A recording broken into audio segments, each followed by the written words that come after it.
Sarah had spent 45 minutes in the bathroom of Rosario's Italian bistro, convincing herself that tonight was going to be different.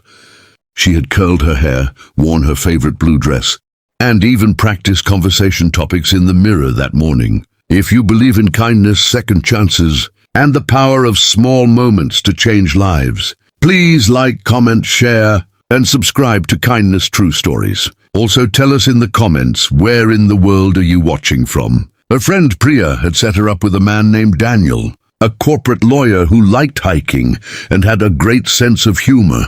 Sarah was 34, a kindergarten teacher who smelled faintly of glue and crayons most days, and she was quietly terrified. She walked out of the bathroom and spotted Daniel immediately. He was handsome in a sharp, polished way, and he smiled when he saw her. For about 20 minutes, things felt almost normal. They talked about the menu. He asked where she worked. She told him, and something shifted behind his eyes. He glanced at his phone twice. Then he excused himself to take a call, and when he came back, he said the words that would ring in her ears for the rest of the evening. "I'm so sorry, something came up at work. I really have to go." He left $40 on the table, shook her hand like she was a business contact, and walked out the door without looking back. Sarah sat very still for a moment. She picked up her water glass and took a slow sip. She was not going to cry in a restaurant. She had promised herself that. She ordered a bowl of pasta because she was hungry and heartbroken, and because she had driven 30 minutes to get here, and Daniel was not going to take her dinner away from her too. The restaurant was warm and full of the low hum of other people's happiness. Couples leaned toward each other over candlelight. A group of women laughed loudly at the corner table. Sarah twirled her fork and told herself this was fine. Then she heard a small voice. "Dad, why's that lady eating alone?" The voice came from the booth beside her. She glanced over and saw a little girl, maybe 5 years old, with 2 uneven pigtails and marinara sauce on her chin. Across from her sat a man, mid-30s, with kind, tired eyes and a loosened tie. He looked mortified. "Mia, we don't ask things like that," he whispered. "We talked about this." "But she looks sad," the little girl said simply, with the devastating honesty that only children possess. The man looked up and met Sarah's eyes. She expected him to look away.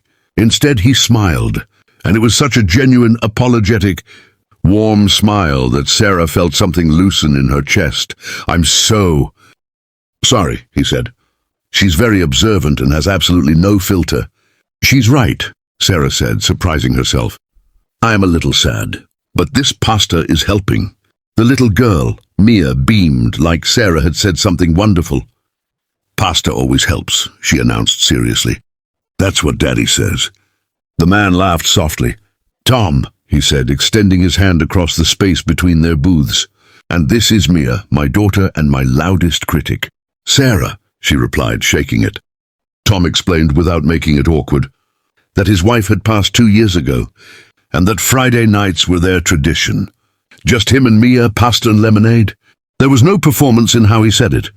No attempt to earn sympathy. He just shared it the way you share something true. They ended up talking through the rest of dinner. Mia drew a picture of Sarah on a napkin and presented it like a gift.